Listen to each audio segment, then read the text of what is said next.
Hi friends, welcome back to my channel. Today we are see about the sign and symptom of pregnancy. Please subscribe my channel and like my videos. Share with your nursing friends more and more so that I have to be interested to making more videos for you. Okay, we will start sign and symptom of pregnancy. तर प्रेग्नन्सीमध्ये काही काही चिन्ह आणि लक्षणं दिसतात ते आपण आज बघणार आहे. तर sign and symptom of pregnancy are classified in 3 groups. 3 ग्रुपमध्ये हे साइन अँड सिम्पटम्स डिवाइड केलेले आहेत. फर्स्ट आहे presumptive sign, second probable sign and third is a positive sign. First is a presumptive sign. Amenorrhoea. Amenorrhoea is nothing but the absence of menstruation cycle. Absence of menstrual cycle. तुम्ही असंच हे वाचत पडून बघायचं नाही आहे video.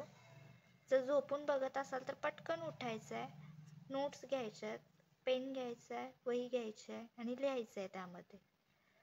तुम्ही झोपून बघताय व्हिडिओ, सोफ्यावर एक पाय वर उचलून बघताय, खुर्चीवर झोपत झोपत पेंगत बघताय, तर तसं नाही करायचं आहे. जर तुम्ही तसं केलात तर तुम्हाला कंटाळा येणार आहे, त्यामुळे तुम्ही व्हिडिओ स्किप करून बघणार आहे. त्यामुळे असं नाही करायचं. पटकन उठायचं आहे आणि पेन आणि नोटबुक घेऊन बसायचं. जे पण मी हे सांगते ते तुमच्या नोटबुकमध्ये आलं पाहिजे, म्हणजे रिवाईज करताना तुम्हाला प्रॉपर कळणार आहे की आपण आज काय शिकलो. जर तुम्ही असंच फक्त बघत राहिला तर फक्त 85% काम होणार आहे. जे बाकीचे पर्सेंटेज आहेत 15% ते तुमच्या रायटिंगनंच होणार आहेत. त्यामुळे अजिबात टाइमपास नाही करायचा, आळस नाही करायचा. हे आपलं 3rd इयरचं आहे JNMसाठी आणि BSCसाठी 4th इयरचं आहे. त्यामुळं तुमचं फुल कॉन्सन्ट्रेशन असलं पाहिजे आणि हा एक इम्पॉर्टंट टॉपिक आहे. आणि मी आत्तापर्यंत जे व्हिडिओज टाकले ते इम्पॉर्टंटच आहेत. मी सिलेबस वाईज जात नाही आहे, मी क्वेश्चन वाईज जाते. त्यामुळे जर तुम्ही टाइमपास करत असंच बघत असाल की नाही बाबा आपलं होईल तर ते तसं होणार नाही. जर मी 50% तुमच्यासाठी काम करते तर तुम्हाला पण 50% द्यावं लागेल, तर ते 100% होणार आहे. Otherwise no. त्यामुळं उठा, नेवर गिव्ह अप. ओके, बसलात, then take deep breath, then start. Okay, तर amenorrhoea means absence of menstruation cycle. Then morning sickness, तुम्हाला सकाळी सकाळी असं लेझी फील होणार आहे. देन स्किन चेंजेस, स्किनमध्ये काही चेंजेस होणार आहेत. त्याच्यामध्ये pigmentation of skin, pigmentation form होणार आहे, काळे धब्बे येणार आहेत चेहऱ्यावरती. क्लोझमा, दॅट इज नथिंग बट वांग म्हणतात त्याला मराठीमध्ये. लिनिया नायग्रा, तुमच्या पोटावरती असं एक काळी रेष आल्यासारखी तुम्हाला जाणवणार आहे, किंवा पोटावरती अशा बारीक बारीक रेषा फॉर्म होतात, त्याला म्हणायचं linea nigra. Darkening of primary areolar. Areolar is nothing but a small circular area, in particular the ring of pigmented skin surrounding the nipple. निप्पलच्या साईडला तुम्हाला एक डार्क अशी रिंग लाईक फॉर्मेशन तिथं दिसणार आहे. Formation of secondary areolar etcetera. ब्रेस्टमध्ये changes जाणवणार आहेत. ब्लॅडर तुमचं इरिटेबल होणार आहे, इरिटॅबिलिटी फॉर्म होणार आहे. फ्रिक्वेन्सी ऑफ मिक्चुरेशन, युरिनला सारखं येणार आहे तुम्हाला. Then quickening. Quickening is the term applied to the movement of the fetus in the utero when it is first recognized by mother, usually left between 16 to 20 weeks. Quickening म्हणजे काय की एक बेबीची movement असतात ती आपल्याला जाणवतात. ते म्हणत नाहीत का लात मारते वगैरे, ते कधी होते 16व्या ते 20व्या आठवड्यामध्ये होते. त्याला आपण क्विकनिंग म्हणायचं. That is presumptive sign. Second आहे प्रोबॅबल साईन. तर Hegar's sign, softening of the isthmus, appears at 6 to 12 weeks. Probable साईनमध्ये येतं तुमचं हेगर्स साइन. हे विचारतात तुमच्या MCQला पण. आता मध्ये जे ESICचे एक्झाम झाले तर त्याच्यामध्ये सुद्धा विचारलेलं की हेगर्स साइन मीन्स. तर खूप सारे ऑप्शन होते, त्याच्यामध्ये हा एक होता की सॉफ्टनिंग ऑफ द इस्थमस. म्हणजेच काय, हेगर्स साइन. हे कधी ॲपियर होते, 6 ते 12 आठवड्यामध्ये. आता युट्रसमध्ये काय चेंजेस होतात की 8th वीक ऑनवर्ड्स, 8व्या आठवड्यानंतर in size of the uterus enlarge, युट्रसची साईज वाढणार आहे, कन्सिस्टन्सी सॉफ्ट होणार आहे, shape will become globular rather than pear. जो आधी नॉर्मल पियर शेप असतोय तो चेंज होऊन ग्लोब्युलर होणार आहे.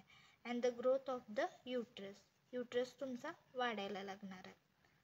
ओके, प्रिझम्पटिव्ह साईन समजलं तुम्हाला. प्रोबॅबल साईनमध्ये आपण हेगर्स साईन बघितलं, त्याच्यामध्ये चेंज इन युट्रस. युट्रस 8व्या आठवड्यापासून चेंज होणार आहे, त्याची साईज इन्क्रीज होणार आहे, कन्सिस्टन्सी सॉफ्ट होणार आहे, शेप जो आहे तो पियर शेप सोडून ग्लोब्युलर होणार आहे. Uterus grows at such a regular rate that it is possible within limit to estimate the period of gestation by its size.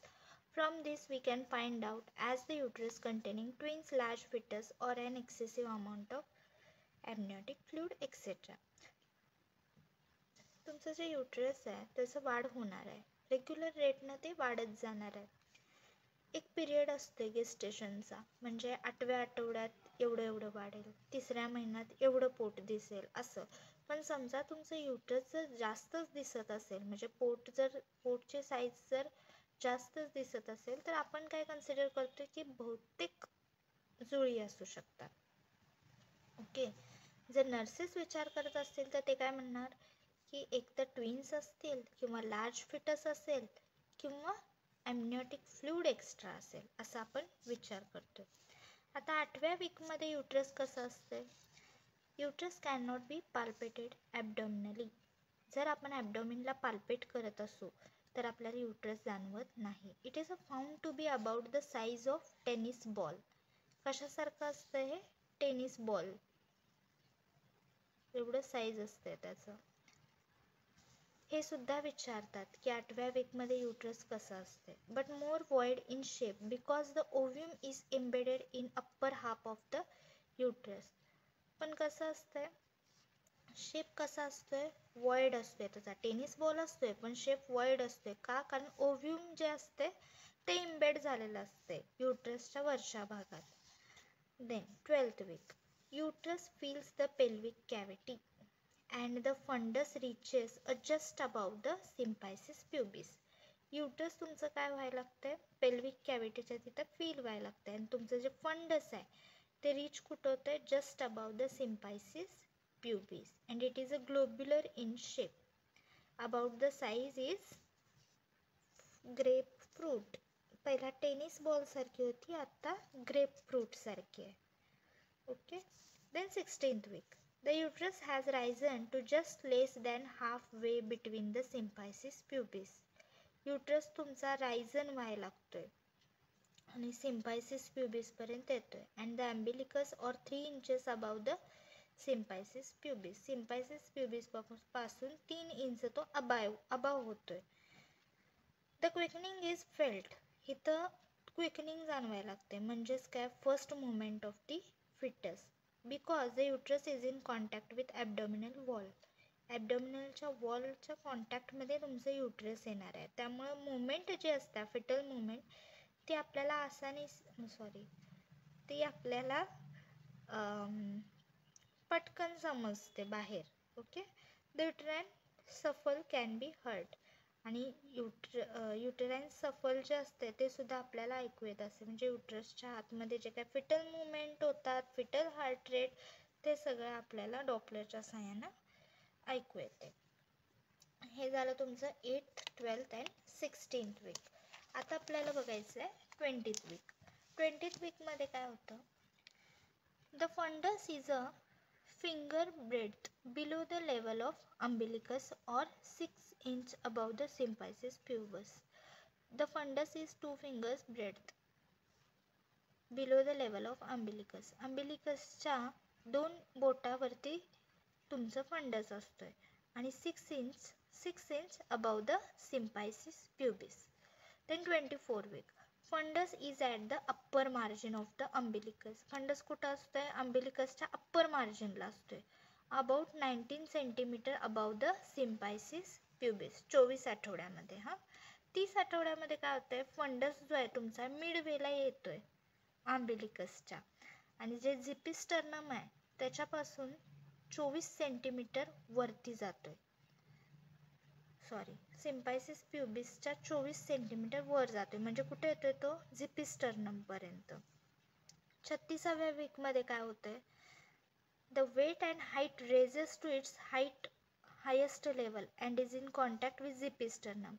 जसं जसं बेबीचं वजन आणि उंची वाढेल तसं तसं काय होतंय, तुमचं युट्रस सुद्धा लार्ज साईजला जाते, आणि हे सिम्पायसिस प्युबिस पासून 30.5 सेंटीमीटरच्या अंतरावर जाते 36 आठवड्यामध्ये. 40 आठवड्यामध्ये काय होतंय, युट्राईनची हाईट डिक्रीज व्हायला लागत्या, कारण हेड तुमचं एंगेज व्हायला लागते. त्यामुळे मदर फील्स रिलॅक्स. तुमचं हेड पेल्विक गर्डलमध्ये एंगेज झालेलं असते, त्यामुळे हाईट डिक्रीज होत्या. Then lightening. The lower uterine segment is relaxed and stretched. The uterus canal is still closed. Lower uterine segment relax व्हायला लागतं आणि स्ट्रेच व्हायला लागतं. त्यामुळे काय होतं, युट्रस कॅनल स्टील क्लोजच असतं. असं काय नाही की रिलॅक्स झालं आहे, स्ट्रेच मार्क आले आहेत म्हणजे काय युट्रस कॅनल ओपन राहणार. जर युट्रस कॅनल ओपन राहिले तर ॲबॉर्शनसुद्धा होण्याचे चान्सेस असतात. नेक्स्ट आहे ओसिएंडर साईन. आपण हेगर्स साईन बघितलं, आता आहे ओसिएंडर साईन. आठवून बघा हेगर्स साईन म्हणजे काय. Right, softening of isthmus. Osiander sign. Due to marked vascularity, increased pulsation felt in lateral vaginal fornices, it is present from the 8th week onward. Osiander sign म्हणजे काय, marked वॅस्क्युलॅरिटी वाढल्यामुळं pulsation आपल्याला जाणवायला लागतात. कुठं, लॅटरल वजायनल फॉर्निसेसमध्ये. आणि हे कधीपासून प्रेझेंट असतात, 8th वीकच्या पासून. ते झालं तुमचं ओसिएंडर साईन. त्याच्यामध्ये काय होतं, पल्सेशन फेल्ट लॅटरल वजायनल फॉर्निसेस. आता गॉडेल्स साईन्स. गुडेल्स साईन्स म्हणजे काय, सॉफ्टनिंग ऑफ द सर्विक्स. 3 बघितले आपण, Hegar sign, Osiander sign and Goodell sign. Goodell sign म्हणजे काय, softening of the cervix. Next आहे Braxton Hicks contraction. In phase 16 week onwards. 16व्या आठवड्यानंतर काय होतंय, painless uterine contraction felt on abdominal palpation occurring about every 15 minute and increases in intensity after 35 week. तर Braxton Hicks contraction बघा, हिक contraction होत असते, पण ते काय असते, पेनलेस असते. जेव्हा ॲबडॉमिनल पाल्पेशन आपण करतोय तेव्हा असं आपल्याला कॉन्ट्रॅक्शन झाल्यासारखं वाटते, पण तिथं पेन होत नाही, आणि हे 15-15 मिनिटाला व्हायला लागते. ह्याची इंटेन्सिटी कधी वाढते, 35व्या आठवड्यानंतर. नेक्स्ट आहे uterine souffle. A soft blowing sound made by the blood in the arteries of a pregnant uterus. Pregnant युट्रसमध्ये ज्या काही आर्टरीज असतात त्या सॉफ्ट ब्लोईंग साऊंड फॉर्म करतात, त्यालाच आपण म्हणतो uterine souffle. It is a synchronised with the maternal pulse felt from 10th week onwards. आणि हे आपल्याला पल्समध्ये सुद्धा लागतं मॅटर्नलच्या, जे 10व्या आठवड्यापासून सुरू होतं. नेक्स्ट आहे abdominal enlargement. 16 week onwards number other condition makes the uterus enlarges so rapidly and so progressively. Abdomen तुमचं इनलार्ज का होतंय, 16व्या आठवड्यानंतर ते इनलार्ज होते. त्याची खूप कारणं असू शकतात, ट्विन्स बेबी असू शकतात, लार्ज फिटस असू शकते, किंवा increases the fluid, that is amniotic fluid. Next आहे internal बॅलोटमेंट. It is present from 18 to 28 week and it is most useful in case of obesity. It is the most useful sign left per vagina between 16 to 28 weeks of pregnancy when a sharp top at the cervix causes fetus to float upward in the amniotic cavity. तर हे 18 ते 28व्या आठवड्यामध्ये present असते internal ballottement. हे कुणामध्ये जास्त useful आहे की obesity, जी माणसं जाड असतात त्यांच्यामध्ये हे युजफुल आहे. It is a sign of left per vagina between 16 to 28 weeks of pregnancy when a sharp top at the cervixच्या sharp top च्या जवळ काय होतं uterus felt व्हायला लागते causes fetus to float upward. amniotic cavity मध्ये fetus float व्हायला लागते कधी जेव्हा पेशंट ओबेज असेल तेव्हा तिथं आपण इंटरनल बॅलोटमेंट करतोय. when the fetus sink back the vaginal fingers can feel the rebound and the of the fetus. जेव्हा आपण फिंगर म्हणजे पर वजायनल एक्झामिनेशन करतोय फिंगर इन्सर्ट करतोय वजायनामधून तेव्हा जो फिटस आहे तो सिंक व्हायला लागतोय म्हणजे असा तरंगायला लागतोय जसं पाण्यात एखादी बॉटल तरंगते तसं. त्यामुळे रिबाउंड सुद्धा होऊ लागतं. हे झालं तुमचं प्रोबॅबल साइन. हे बघा change in fundus height during pregnancy 12 week 18 week 24 30 इथं झिपिस्टर्नम 40 ओके असे चेंजेस होतात. नेक्स्ट आहे positive sign. Auscultation of fetal heart sound. आपल्याला फिटल हार्ट साऊंड ऐकायला येतात. पाल्पेशन ऑफ फिटल पार्ट्स आपल्याला पाल्पेट होतात. जस्ट त्याचे पाठ कुठं आहे डोकं कुठं आहे ओके. फिटल मुवमेंटसुद्धा आपल्याला जाणवतात. Ultrasonic radiographic examination. Then FHS fetal heart sound. Most convincing sign can be detected as early as 20th week. Fetal part can be felt about 22nd week. After 28th week, it is easy to make out and distinguish the fetal back and limb. आपल्याला हे ओळखायला सोपं जातं back आणि लिंब कुठे आहेत. 20th week मध्ये आपल्याला fetal heart sound ऐकायला भेटतं. नेक्स्ट आहे fetal movement. तर fetal movements can be felt about 22nd week. Fetal movement सुद्धा आपल्याला 22व्या आठवड्यात बघायला मिळतात. USG. As early as 6 week amenorrhoea the gestational sac can be seen in USG. Amenorrhoea म्हणजे काय अब्सेन्स ऑफ मेन्स्ट्रुएशन सायकल. तर 6व्या आठवड्यापर्यंत आपल्याला गेस्टेशनल सॅक USG मध्ये दिसायला लागते. तर तुम्हाला कळलेलं आहे इथपर्यंत. काही डाऊट असेल तर कमेंटमध्ये सांगा. तर फिटल मुवमेंट 22व्या आठवड्यात दिसून येते आपल्याला. फिटल पार्ट्स जे फील होतात ते पण 22व्या ते 28 आठवड्यानंतरच दिसून येतात. FHS सुद्धा आपल्याला 20व्या आठवड्यात दिसून येते किंवा ऐकू येते डिटेक्ट करू शकतो आपण. This is regarding sign and symptom of pregnancy. 3 आहेत पॉझिटिव्ह प्रिझम्पटिव्ह आणि प्रोबॅबल. प्रिझम्पटिव्ह पण सोपं आहे पॉझिटिव्ह सोपं आहे फक्त प्रोबॅबलसाठी तुम्हाला मेहनत घ्यावी लागेल ओके. काही डाऊट असला तर कमेंटमध्ये सांगा. तर प्रिझम्पटिव्हमध्ये तुम्हाला माहिती आहे फक्त quickening skin changes morning sickness and amenorrhoea हे इम्पॉर्टंट आहे. प्रोबॅबल साईनमध्ये तुम्हाला हेगर साईन एक्सप्लेन करायचं आहे. युट्रसमध्ये काय काय चेंज होते 8व्या आठवड्यात काय असते 12व्या आठवड्यात 16व्या वीकमध्ये 20 24 30 वीक आणि 36 वीक 40 वीक हे एक्सप्लेन करायचं आहे. Plus lightening then Osiander sign explain करायचं आहे. त्यानंतर Braxton Hicks contraction uterine souffle abdominal enlargement internal ballottement हे प्रोबॅबल साईनमध्ये येणार तुमचे. आणि पॉझिटिव्ह साईनमध्ये फक्त FHS fetal part fetal movement आणि USG हे एक्सप्लेन करायचं आहे. आय होप तुम्हाला व्हिडिओ कळला असेल. जर काही कळत नसेल तर पुन्हा बघा. जोपर्यंत कळत नाही तोपर्यंत बघा. जर नाहीच समजला तर कमेंट करा की काय नाही समजलं. कोणते टॉपिक तुम्हाला पाहिजे असतील तर तेही कमेंट करून सांगा. जशी तुमची रिक्वायरमेंट असेल तसं आपण टॉपिक घेऊ. तर चॅनलला सबस्क्राईब करा आणि लाईक करा. जर तुम्हाला PDF हवा असेल तर कमेंटमध्ये तसं मेन्शन करा मी तुम्हाला PDF सेंड करेन ओके.